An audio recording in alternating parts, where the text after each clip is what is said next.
thermal cut-off switch for furnaces is necessary and typically required by building codes for safety reasons.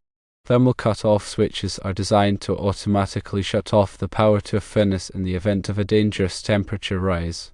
This prevents overheating and potential fires.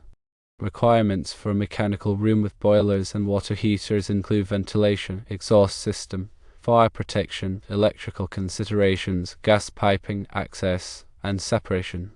The room must have adequate ventilation to prevent the buildup of combustion gases and moisture.